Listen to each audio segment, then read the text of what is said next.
찾아가는 말씀 기도 시간입니다.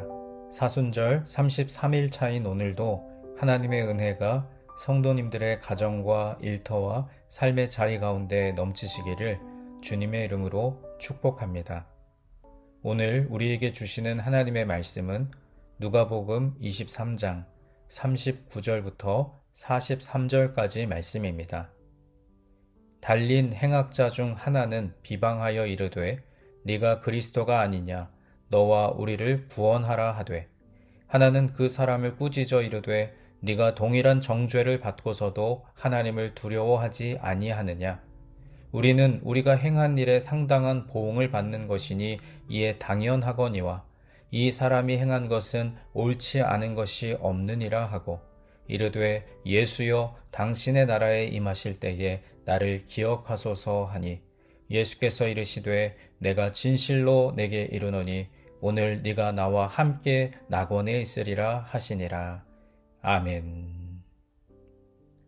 십자가에 달리신 예수님을 보자 수많은 유대인은 일제히 주님을 향해 야유와 조롱을 쏟아붓습니다.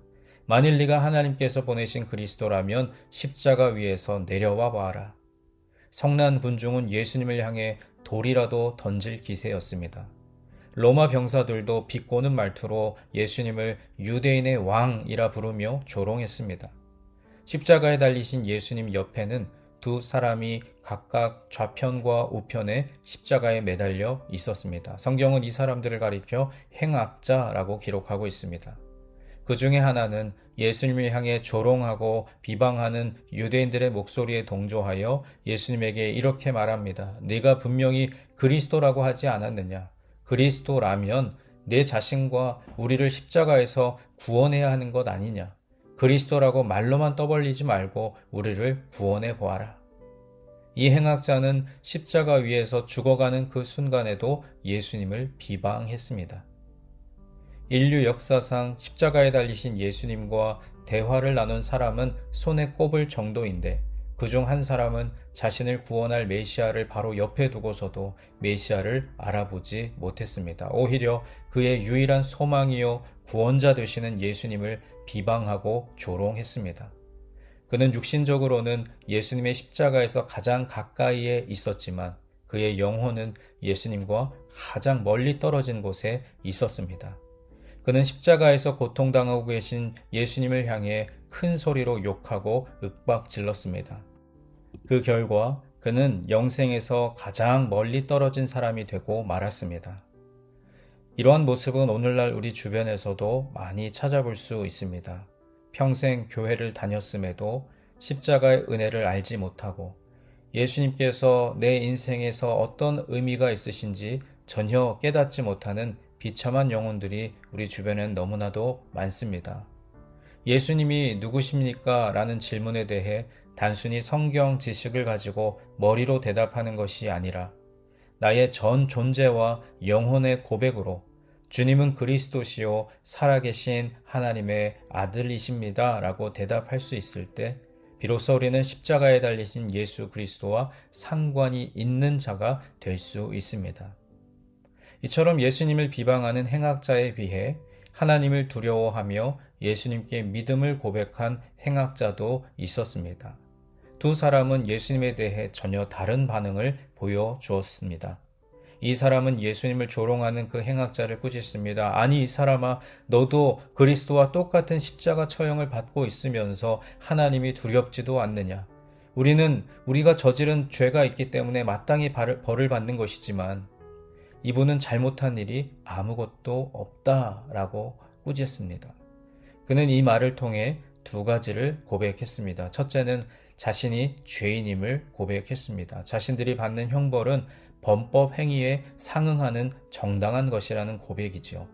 둘째로 예수님은 형벌을 받을 만한 아무런 잘못이 없는 분이라는 고백을 했습니다. 이전에는 자신이 옳다고 믿는 방법대로 사람들에게서 빼앗고 강도짓을 하고 살았지만 이제는 자신이 죄인임을 고백했고 지금 십자가에 달린 것은 죄에 대한 하나님의 심판임을 알고 있었습니다. 무엇보다 그는 자기와 같이 십자가에 못 박히신 그리스도께서 자신을 못 박은 자를 위해 눈물로 기도하시는 장면을 보며 예수님이 자기가 생각했던 죄인이 아니라는 것을 깨닫게 되었습니다. 그리고 죽음 이후의 끝이 아니라 하나님 나라가 있음을 믿으며 예수님을 그리스도로 생각하여 다음과 같이 요청했습니다. 예수님, 당신의 나라에 들어가실 때 저를 기억해 주십시오. 그렇다면 이제 막 회심했지만 죽음에 이르게 된 이 사람은 과연 천국에 들어갔을까요? 우리는 이 질문에 대해 의심의 여지 없이 그렇다라고 말할 것입니다. 그 이유는 43절에 우리 주님께서 그에게 이렇게 답하셨기 때문입니다. 내가 진실로 내게 말한다. 오늘 네가 나와 함께 낙원에 있을 것이다. 이로써 예수님은 마지막 순간을 앞두고도 십자가에서도 한 영혼을 구원하셨습니다. 그는 예수 그리스도를 통해 직접 구원받을 것이란 확증을 받는 놀라운 은혜를 누렸습니다. 예수 그리스도의 십자가가 그에게는 구원의 십자가가 된 것입니다. 십자가에 달리신 주님을 비방하고 조롱하던 행악자는 자기 죄 가운데 비참하게 죽어갔습니다. 하지만 겸손하게 자기 죄를 인정하고 예수님께 구원을 요청한 행악자는 예수님으로부터 영생을 약속받았습니다. 비록 죄수의 신분으로 죽어가고 있었지만 그의 영혼은 영원한 생명을 약속받은 것입니다. 그리하여 그는 다가오는 모든 인류에게 하나님 나라가 우리의 행실로 들어가는 것이 아니라 예수 그리스도를 향한 절대적인 믿음을 통해 들어가는 나라라는 사실을 몸소 나타내 주었습니다. 주님께서 사랑하시는 여러분, 예수 그리스도의 십자가는 우리를 하나님 나라 천국으로 인도하는 십자가입니다. 이 세상의 삶으로 우리는 충분치 않습니다. 우리의 궁극적 소망은 저 천국 하나님 나라에 있습니다. 예수 그리스도의 십자가는 우리를 그 본향으로 인도하는 십자가입니다. 이 십자가의 은혜를 단단히 붙잡으시기 바랍니다.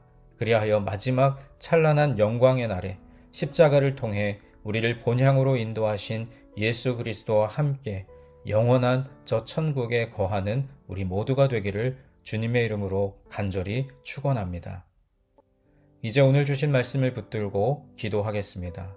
하나님 아버지, 성경에 대한 지식과 번지르르한 입술의 고백만으로는 하나님 나라에 들어갈 수 없음을 고백합니다. 자기를 부인하고 자기 십자가를 지고 예수님을 따라가는 사순절의 여정이 되기를 소망합니다. 우리 각자에게 주신 말씀을 붙들고 함께 기도하겠습니다.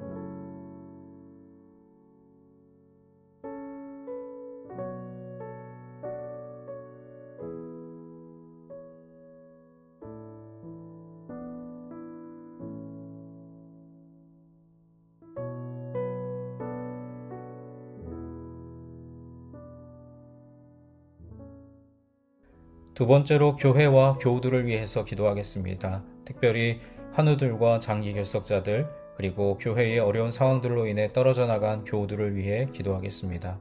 주님, 유년의 환우들과 여러 사정으로 교회에 나오지 못하고 계신 교우들을 긍휼히 여기셔서 그들의 마음과 육신이 날로 더욱 강건해지게 하옵소서.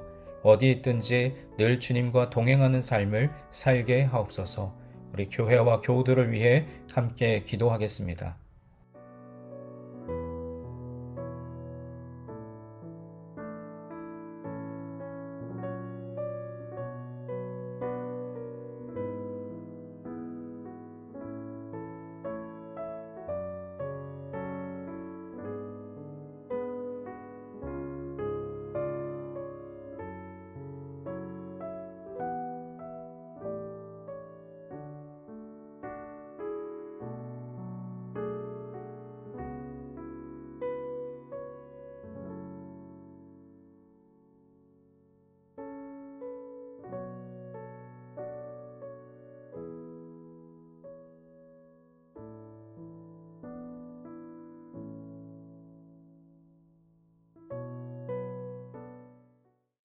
마지막 세 번째로 세상을 향하여 기도할 때 특별히 우리의 조국 대한민국과 우리가 발을 딛고 살아가는 이 땅 미국을 위해 기도하겠습니다.